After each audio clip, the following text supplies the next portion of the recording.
Alright, Zhongli is here on Banner. It's time to talk about shielders and when they're actually necessary, and for what characters specifically, because you may be surprised with the ratio of characters that actually need a shielder. And on top of that, oh wait, I didn't do the thing. Hello there, Flip here, and today we're going to be talking all about shields. Because of the crumbling bag of rocks over here, as always, a lot of discourse is caused by him and what teams people think he actually improves. And because Zhongli's main draw is his shield, that normally extends to how necessary all shields are in Genshin. With one side saying that the comfort they provide gives them better clear times than not having a shielder, and the other side basically just saying skill issue, skill issue, skill issue.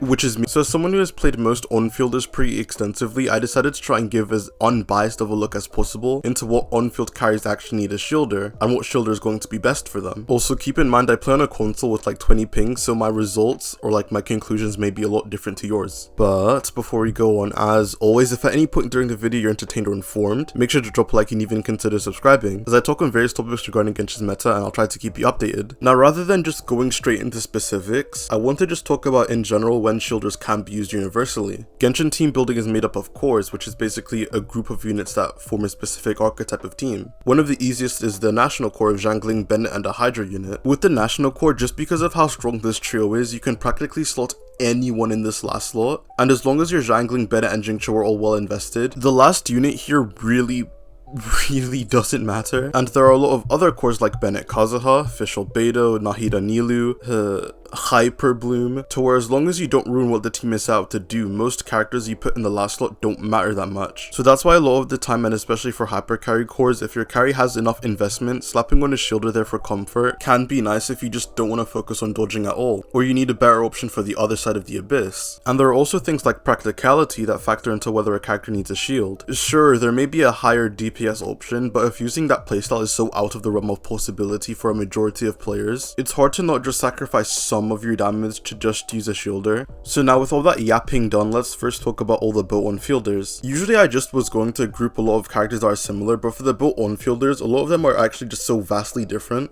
that they all have to be talked about separately. So let's start with Guan.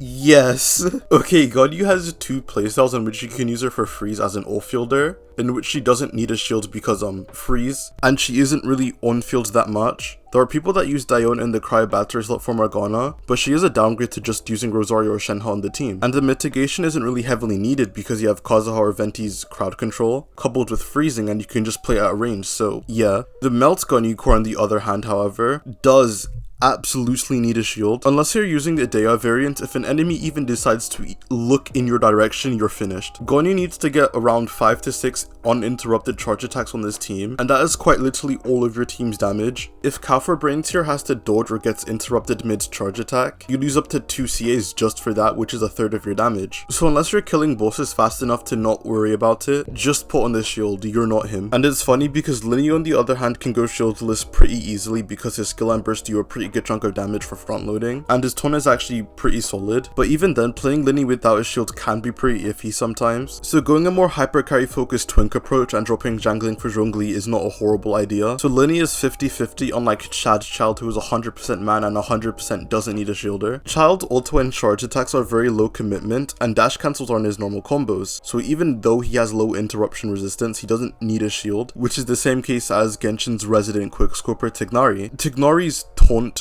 thingy is amazing, coupled in with the fact that he's a very quick swappy and gets out all of his charge attacks very fast, so there's no real need for a shield on his teams heavily.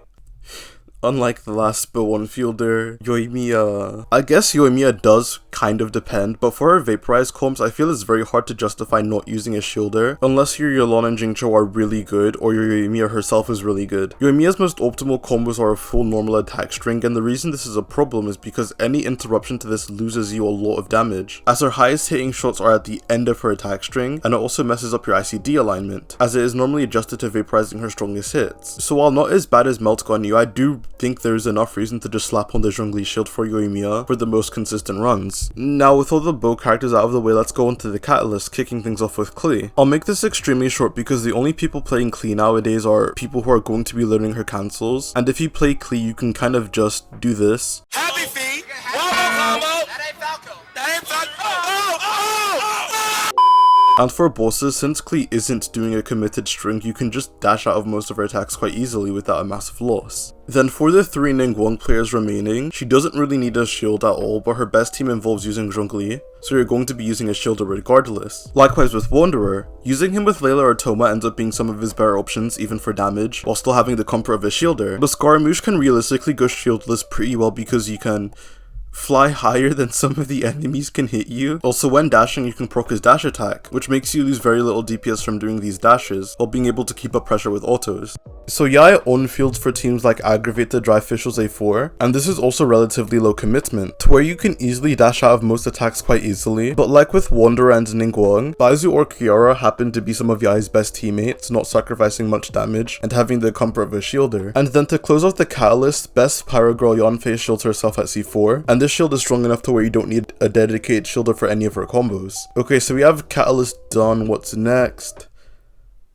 Claymores. Both Diluc and Razor have very similar brain dead playstyles, and both also don't need shielders, with again very low commitment to their attacks that they can easily dash from. In Razor's case for his physical teams, he can use Zhongli pretty well though. Eula and Ito are also in the same boat because there's no VV for Geo or physical, so they also use Zhongli really well, even though they themselves don't need a shielder. Eula gets a ton of resistance to interruption when she has 2 stacks of Grimheart from her skill, and Ito gets a ton of this through his passives and also due to the fact that he's also used with Goro, who further increases this. But as of now, Ito's best team is still with Zhongli, and some of Eula's better teams are with Zhongli, as the only form of defensive utility. Layla and Diana are also great shielders for Eula while also being able to double as a battery when holding Favonius. Now to close out all the Claymore characters, we have Noelle, who does shield herself and has a really strong shield. But like a lot of the other characters, because of Zhongli's Geo Res Shred, you kind of have no other options but to use him for Noelle's best team. So, polearms. This is going to be an extremely hot take, but I genuinely think none of the polearm on-fielders really even need a shield. Hu Tao's charge attacks come out extremely fast and are easy to recover from, so even having to dodge or getting interrupted isn't that big of a deal, coupled in with her massive HP pool alongside Jingcho's defensive utility. And you can get away with Hu Tao not having a shielder quite moderately. Zhao, when played with a decent amount of skill, can just hover in the air over enemies' attacks, so you aren't really in that much danger most of the time. And for Sino, getting interrupted while timing the eye is actually a massive pain in the ass, but everything besides his skill is relatively low commitment and easy to dash out of. But despite all of that, I'm going to need you guys to peep game and lock in with me for a sec, because I would still recommend running a shielder for all of these characters. Baizu is still one of Sino's best teammates and solves his multi-wave issues, and then Zhongli is a really good teammate for Hu Tao and especially Zhao. And with Raiden, she kind of just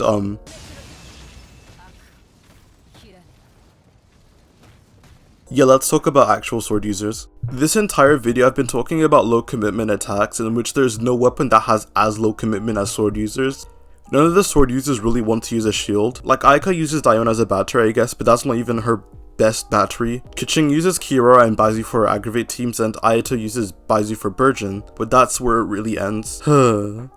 To just give a massive TLDR, most on-field damage dealers are only really using shielders when they have high attack commitment, like bow users using charge attacks, or they just have no real better options due to a shielder being their only form of defensive utility, like in Aggravate's case, or when they're just a physical Onimo or Geo carry that benefits from Zhongli's Rest Shred. So if the following applies, that is when shields matter, and from the looks of it, Silverlocks over here is also going to want to use a shield. Outside of those two things, as I said in the beginning of the video, if you already have enough damage on a 3-man core, you can just slot a shielder in the last slot for comfort. There's really nothing wrong with that. And there are also some cases like against the dancers to where they just do such an absurd amount of damage that using a shielder is really recommended. And well, with that, thank you guys so much for watching. If you enjoyed the video, make sure to like, subscribe, and comment your thoughts on this topic.